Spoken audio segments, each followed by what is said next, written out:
Top quality और consistent performance के लिए सिर्फ सिल्वर पंप। टॉप क्वालिटी और कंसिस्टेंट परफॉर्मेंस के लिए सिर्फ सिल्वर पंप, नाम याद रखना। शिवसेनेचे ज्येष्ठ नेते रामदास कदमजी सध्या आमच्यासोबत आहे। रामदास भाई, अनिल परबने काल राज्याचे गृह राज्यमंत्र्यांवर गंभीर आरोप केले आहेत, सावली बार सारखा आरोप केले आहेत, काय सांगणार? अहो, अनिल परब हा अर्धवट मंत्री आहे, मंत्री होता आणि अर्धवट वकील आहे आणि अशा अर्धवट वकिलामुळेच उद्धव ठाकरेंचं फार अतिशय खूप नुकसान झालं आपण पाहतोय। कारण उद्धवजी देखील त्याचा सल्ला घेऊन जातात। माझं ठाम मत असं आहे की अनिल परब यांनी विधिमंडळाचा नियमाचा भंग केला आहे, कायदे मंडळाचा सहारा घेऊन त्यांनी रामदास कदम गृहराज्यमंत्री आणि त्याच्या पत्नीची बदनामी केलेली आहे।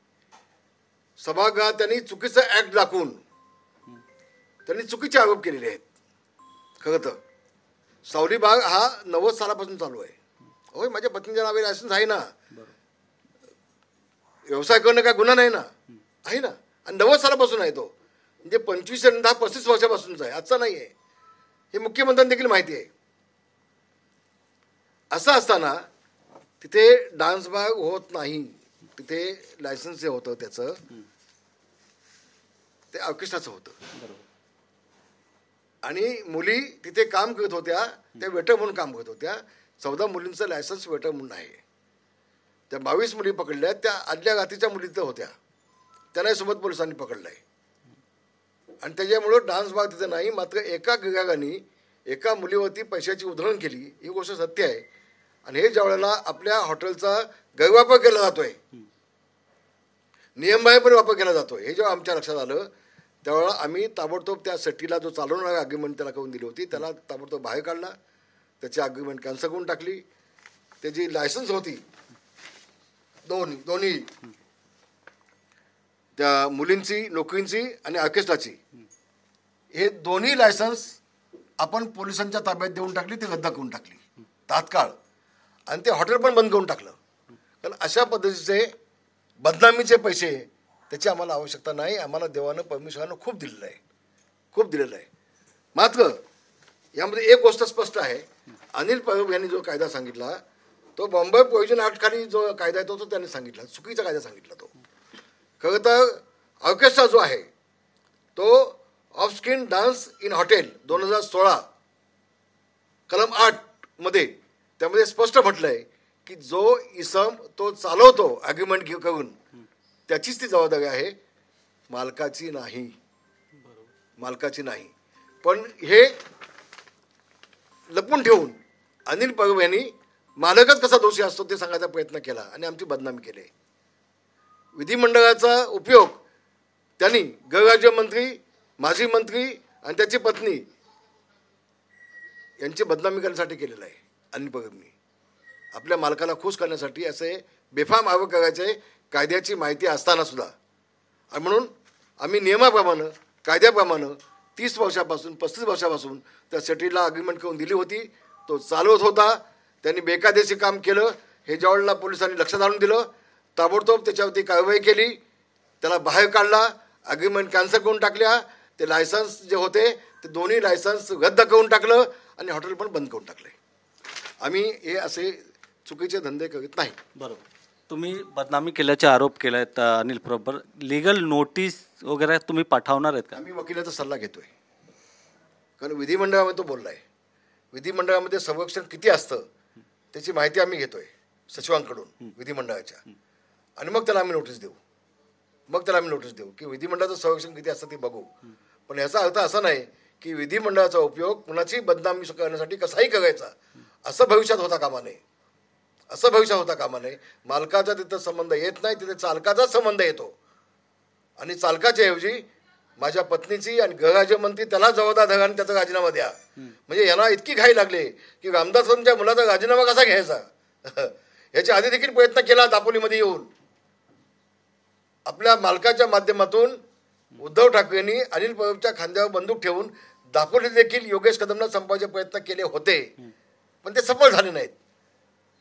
आणि म्हणून आता विधिमंडळाचा फायदा घेऊन नियमबाह्यपणे विधिमंडळामध्ये एखादे मांडून जणू काय डान्स बागच चालला होता तिथे, असा आभास निर्माण केला गेला आणि ह्या खोडसाळ चुकीच्या बातम्या देऊन आमची बदनामी केले, म्हणून त्याच्यामध्ये निश्चितपणे कारवाई केली जाईल असं माझं मत आहे. ठीक आहे. दुसरा प्रश्न असा आहे की संजय राऊत यांनी उद्धव ठाकरे यांच्या मुलाखत घेतल्या आहेत. उद्धव ठाकरेंनी मुलाखतीत निवडणूक आयोगावर, भाजपवर, पंतप्रधानांवर काही आरोप केले आहेत, काय? नाही, खरं तर उद्धव ठाकरे माजी मुख्यमंत्री आणि एका पक्षाचे प्रमुख आहेत. निवडणूक आयोगाला धोंडा बोलणं हे त्यांना शोभादायक नाही. एखादा पुटपत्वाचा माणूस कसा बोलतो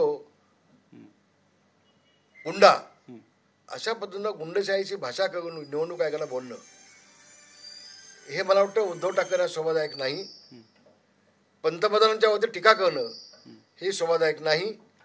शिवसेना प्रमुख माननीय बाळासाहेब ठाकरे यांना अभिप्रेत असलेलं काम, मग कलम 370 असू देत काश्मीरचं किंवा राम मंदिरचं असू देत, ही सगळी कामं ज्या पंतप्रधानांनी केली, शिवसेना प्रमुखांना अभिप्रेत असलेली कामं केली, त्यांचा सन्मान आणि सत्कार करण्याच्या ऐवजी त्यांच्यावर सुडानं बेसूटपणे बोलणं हे उद्धव ठाकरेंना मुळीच शोभादायक नाही आणि महाराष्ट्राला आणि देशाला ते शोभादायक नाही असं मला वाटतं. धन्यवाद. त्यांनी सांगितलंय की शिंदे गटाला 50 जगह मिळाल्या, जादू टोना आहे. आता मला सांगा, जिनको कमला होते आहे उनको दुनिया पिली दिखती आहे. आता ते जादू टोनाच करत असतील मातोश्रीमध्ये बसून, त्यांना ते तसं दिसणार.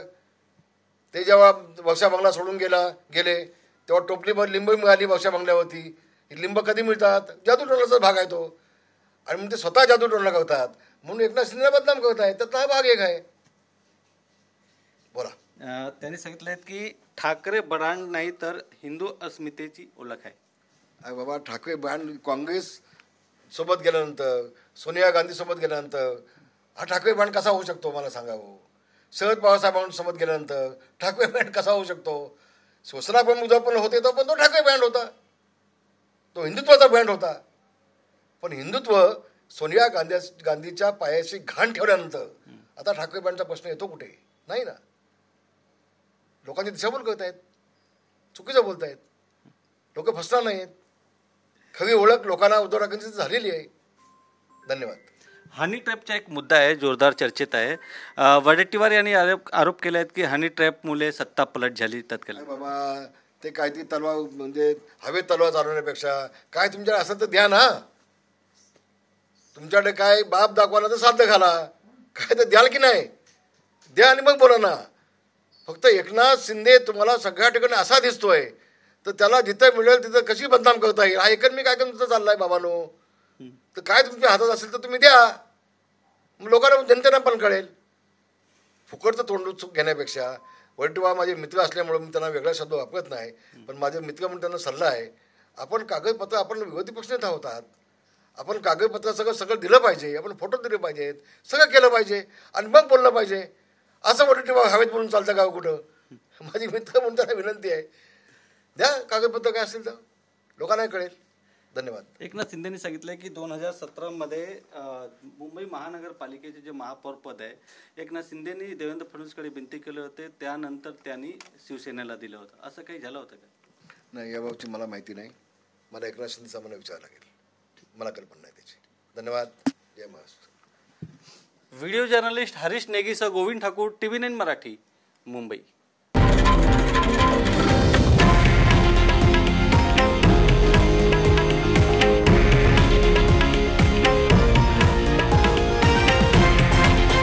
हे आहे देशातील नंबर 1 न्यूज नेटवर्क आणि आपण पाहत आहात TV9 मराठी, एकमेव.